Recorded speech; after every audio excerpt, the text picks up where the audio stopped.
everyone to our episode number 10 of Drops of Wisdom. In today's Wednesday episode, we are going to discuss about the book Start Where You Are by Pema Chodron. We are going to go into the reflection of knowing and accepting who you are. Life is our biggest classroom where we can experience all range of emotions, feelings, lessons, encounters that will be shaping the way we are, our character, developing more intuitive skills, and hopefully getting to know yourself more to create more aligned experiences with what you want to manifest in your life. The main quote that I like from this book starts like this. According to Buddhism, there are three weaknesses called the three poisons. They are craving, aversion, and ignorance. They reveal themselves when we cling to the things we like, run away from things we hate, and ignore everything else. So the moment we are fleeing from the things or hating or ignoring the things that are happening in our lives, we are uh, stopping the time in terms of reflecting, in terms of finding the meaning, and you are just projecting a negative energy. Everyone's mind wanders to happy or sad thoughts. Our thoughts are like the clouds, they are just passing by, and we can't stop them unless we give them power to ruminate in themselves, which usually happens with the negative ones. We are the ones that choose to stay in those thoughts. You may drift off to contemplating your to do list or an annoying event from yesterday and cling your attention into those thoughts. But all you need to do is recognize these as normal thinking and bring your attention gently back to your breath. The moment you bring your attention back to your breath is the moment that you are going to have a lot more reflection for what is happening in this moment. Don't punish yourself or try too hard to prevent these thoughts because it is impossible. They will come up, but the moment you place your attention, that's the moment you engage with them. You might find them helpful to calmly say, thinking to yourself as a way to stop wandering the train of thought and return your attention to the gentle rise and fall of your breathing patterns. The moment you get to your breath, the moment you start listening to your heart, that's the moment you detach from all the toxic attention that you can have in terms of those difficult thoughts. Throughout our lives, we struggle with our sense of obligation, or not only to others, but also to our sense of self worth and what we should be or shouldn't be doing. We are many times judging ourselves. When you wake up in the morning, do you feel hope? Do you feel fear? Are you excited about the possibilities or tired of living up to the expectations of others? You might be eager to set out and get things done, and you are anxious, already probably disappointed with yourself for having a lot of things in the pints the night before. So the moment you are just staying in those thoughts, the moment you are trying to uh, worry, you are just wasting a lot of energy of your brain in the past.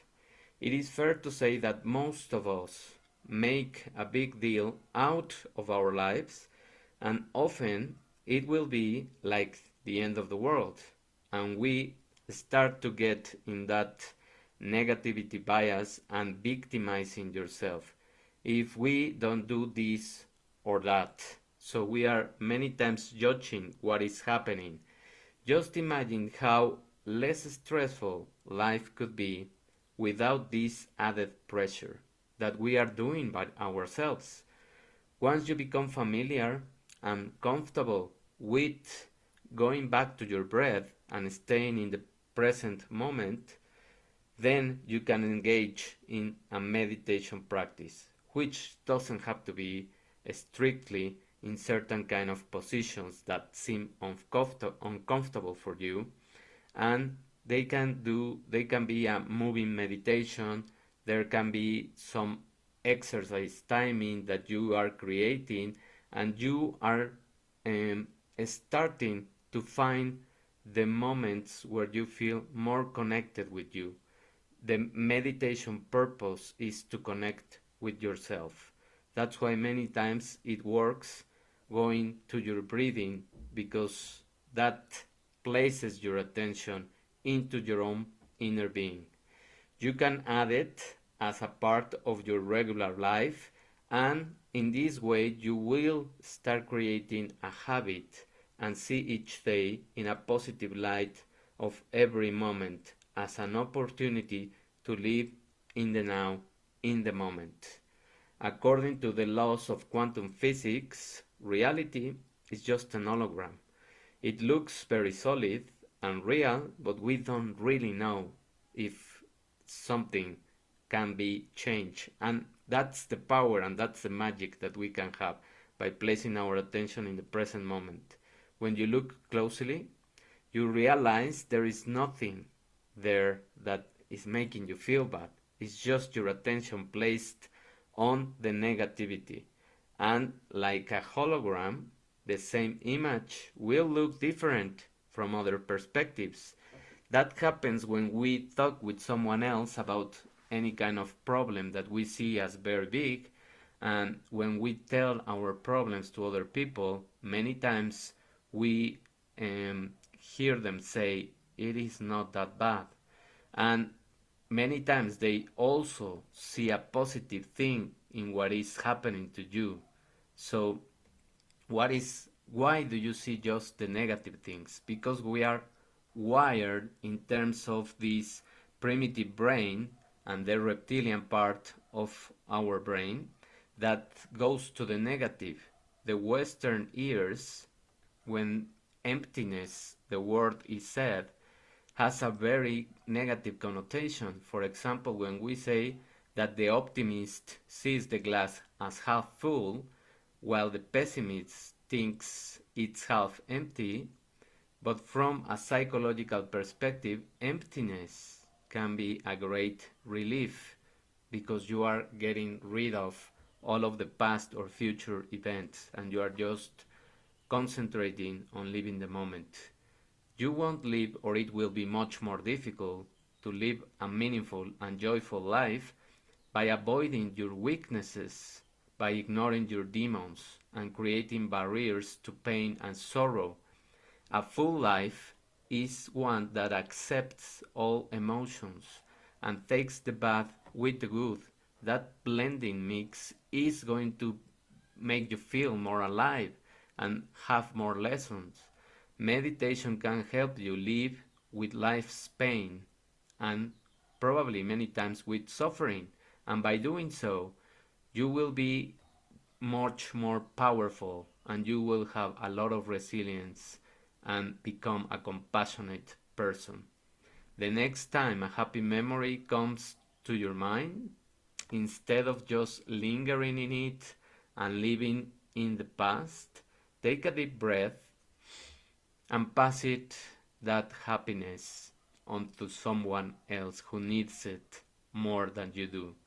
Perhaps in those small actions we can really change the mood and the day of other people, even of our worst enemies. So that's the connection that we can start creating again. That's the social bond that we really crave for and need. Just a smile, just seeing in the eyes of other people is going to create a healing effect in them and in you, of course. Thank you very much for paying attention on these episodes, short episodes. If you like the information, if it resonates with you, just help me to share the message. Thank you. Have a wonderful afternoon and great half of the week. Bye.